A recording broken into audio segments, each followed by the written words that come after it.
Olá, pessoal! Hoje neste vídeo nós vamos falar sobre os Object Pronouns.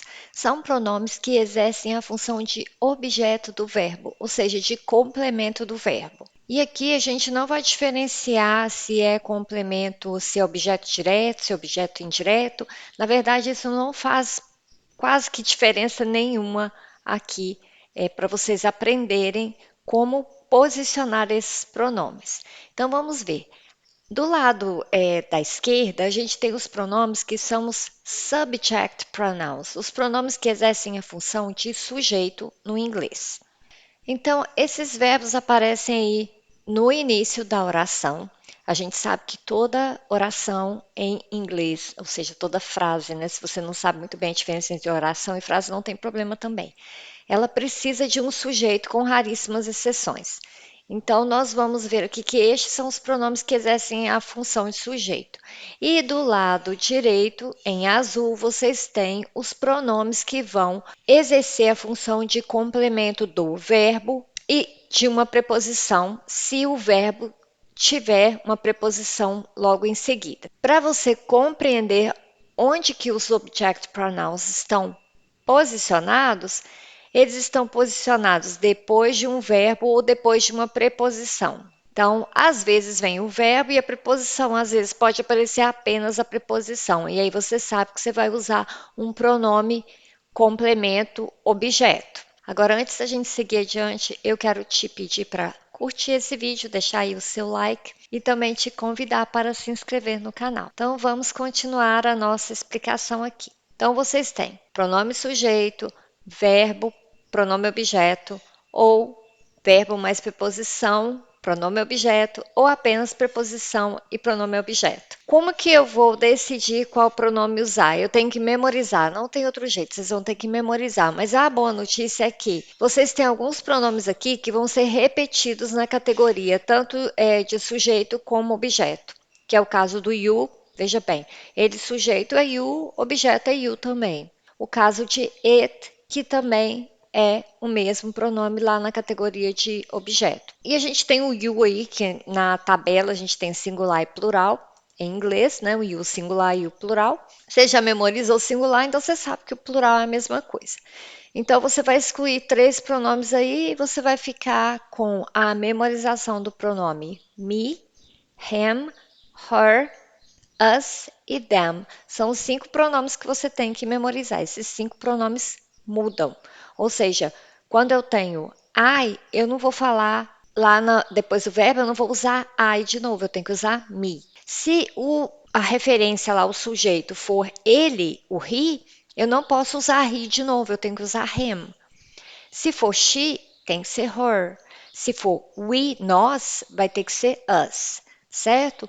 Então, aqui a gente tem eu, você, ele, ela, o it que refere-se a coisas, objetos, situações, assuntos, ou seja, não é pessoa, mas sempre no singular. Nós temos o we, que é nós, e you, que vocês, e they, eles. E aqui eu coloquei uma notinha para vocês. O plural para he, she, it vai ser they, se for sujeito, e se for pronome objeto, logo vai ser them. Eu coloquei igual aqui, mas na verdade era para eu ter substituído por uma setinha. Acabei me esquecendo.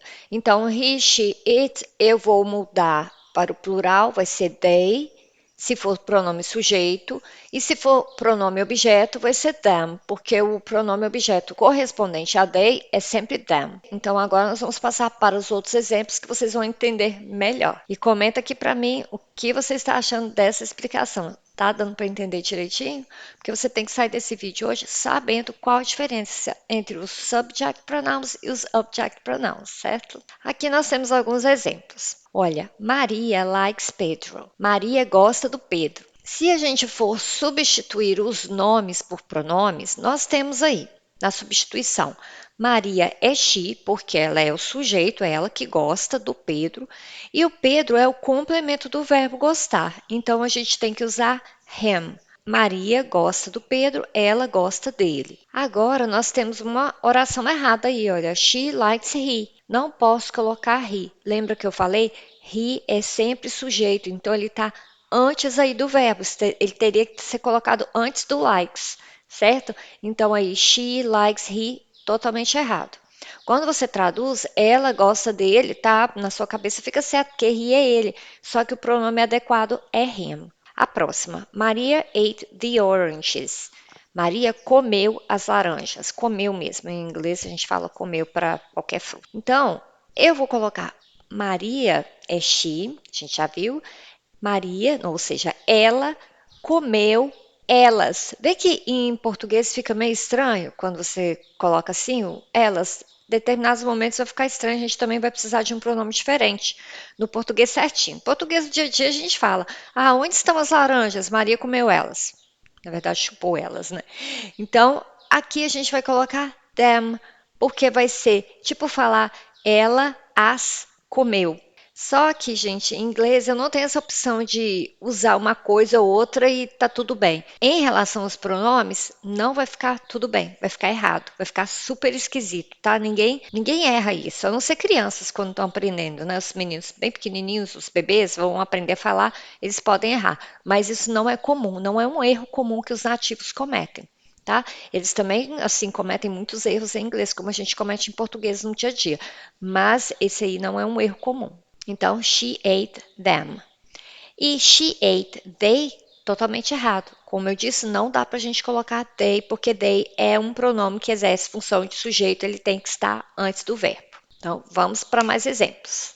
Maria e Pedro liked this chicken pie. Maria e Pedro gostaram desta torta de frango. É um empadão, né, que a gente fala, um empadão de frango. They liked it. Então, eles gostaram dela, da torta. Então, a gente coloca it no lugar da torta, porque é uma torta apenas singular. Então, aqui a gente vê que repete o pronome it, que eu nem coloquei o que seria errado, porque se você colocar o errado como pronome sujeito no lugar aí, vai ser o mesmo pronome, lembra? É o mesmo, então aí não tem como errar.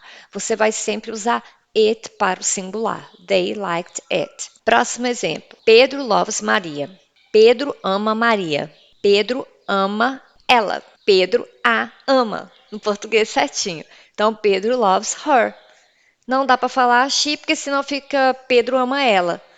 Em inglês a gente não comete esse erro, lembra? Então não usamos o pronome sujeito no lugar do pronome objeto que vem depois do verbo. Estamos acabando os exemplos, já vamos partir para uma prática muito interessante que eu já vou mostrar para vocês no próximo slide. Maria saw Pedro and me. Maria viu o Pedro e eu. Tá vendo que aqui, como eu não tenho verbo, eu já coloquei o me, ele tá lá depois, olha, só Pedro é o nome, posso colocar o nome. Eu quero que vocês prestem atenção nas palavras Pedro e eu, que nós vamos colocar como nós. Então, Maria viu nós. Olha que em português fica estranho também, não fica? Maria viu nós. Maria nos viu, ou no máximo a gente pode falar Maria viu a gente. Então, Maria saw us. Esse us aí seria o nos. Maria viu nós é o we. Tá errado, tá vendo? Não dá certo. Então, nem em português ficou legal. Então, realmente não fica legal nem em português. Próximo exemplo. Maria talked with me. Coloquei um exemplozinho aí com preposição. Maria conversou comigo. No caso do verbo talk, tá certo vocês ouvirem Maria talked with me ou Maria talked to me. Então, Maria conversou comigo. Veja bem, é o certo. Como vocês viram lá no exemplo do Pedro em mim, não tem como a gente fazer referência de um nome para a primeira pessoa. Então, Maria talked with I, totalmente errado. Então, não tem como fazer essa estrutura em inglês, porque até em português fica esquisito se eu coloco o sujeito eu. Então, Maria conversou com eu. Super estranho, né? E agora a gente vai fazer uma prática que é uma leitura contextualizada, porque, pessoal, não adianta vocês ficarem fazendo exercício de gramática, pode até ajudar, tá? Ajuda vocês ficarem completando, colocando. Você vai fazer uma prova, precisa saber isso, mas para isso fixar mesmo a sua mente, você tem que ler. A leitura é a segunda melhor maneira de você fixar conteúdos em inglês, principalmente gramática. Qual é a primeira melhor maneira? É você conversar com alguém todo dia você escutar a pessoa falando. Mas aí você está numa situação que é uma situação assim diferente, né? Você está vivendo no país, está ali comunicando todos os dias, ou você cresceu ouvindo ali as pessoas falando na escola, enfim. que envolve também estudo, não deixa de envolver, mas aqui a segunda melhor maneira é a gente fazer uso da leitura. É um momento que você vai ver as estruturas ali bem organizadinhas e, assim, você vai memorizando melhor, vai internalizando o que a gente fala, tá? Então, eu vou desligar minha câmera aqui porque o slide ficou maior, então a gente vai poder ver esses exemplos contextualizados e vocês vão ver que é muito mais fácil. Então, vamos ver, eu retirei alguns trechos aqui de textos e de provas e de outros textos no geral, para vocês perceberem, olha, e também é legal para vocês entenderem a referência pronominal, de quem que é que a gente está falando, de quem que o texto está falando. Está fazendo referência a que ou a quem. Então, primeiro, one surprising fact. Um fato surpreendente é que, já vou direto passar para o português, tá? Não vou ler em inglês. É que o mentor não é sempre the oldest person. Eu acabo lendo algumas coisas. A pessoa mais velha. A top executive, um executivo, né, importante lá do topo, lá, né, presidente, pode ser o protege, que aí é tipo o mentorado, o protegido, o mentorado de um colega. O who aí significa que ensinará a ele sobre a internet e mídias sociais. Então, a gente tem aí, ele é quem? Então, nós temos que um executivo que pode ser o mentorado de um colega, o colega que ensinará a ele a quem? Ao executivo, o him. Tá vendo?